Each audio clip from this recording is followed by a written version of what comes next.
think of the robe of righteousness that Christ puts on us, right? We all know this robe of righteousness, that the Bible uses this as a metaphorical picture of the righteousness of Christ that we put on.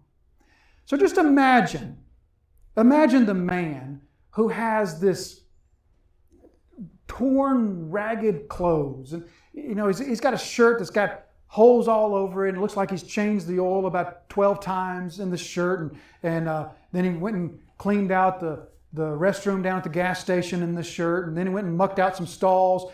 And this shirt smells, and it's ripped and torn and stained and faded from the sun. And he's got these pants with holes in them, and they're all faded and torn.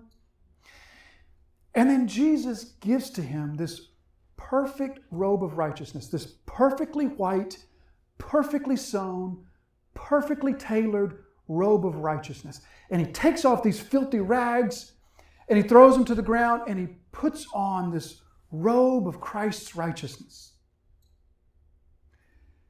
And then he reaches down and takes that filthy shirt and puts it on top of the robe. And then takes the pants and pulls them up on top of the robe. That's this filthy, oil-stained, faded, torn up old clothes, and he puts them on top of this perfect robe of righteousness. And then he says, not too bad, huh? I got a few holes, a couple of stains, but who doesn't, right? So glad I got the robe of Christ's righteousness. But then look at how this clothes, this shirt now fits on top of it. All the holes and the tears in the shirt, the robe of righteousness now covers those. You would say, what a fool. What a fool. But isn't that what we often do with the robe of Christ's righteousness? We seek to take our filthy garments and say, oh, I'm so glad I've got this robe of righteousness from Christ, but let me put this shirt back on top of it.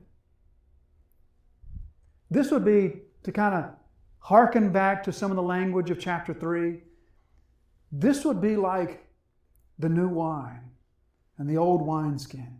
Or this would be like the new patch and the old garment. To say, that robe of righteousness is not compatible with those filthy rag clothes that you've got. That robe of righteousness cannot be worn in conjunction with those filthy old clothes of yours.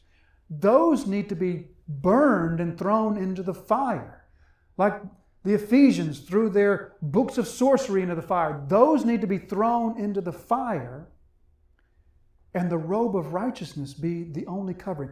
Jesus chooses 12 men who are nobodies that he can just take this robe of righteousness and he can make them into what he wants to make them into.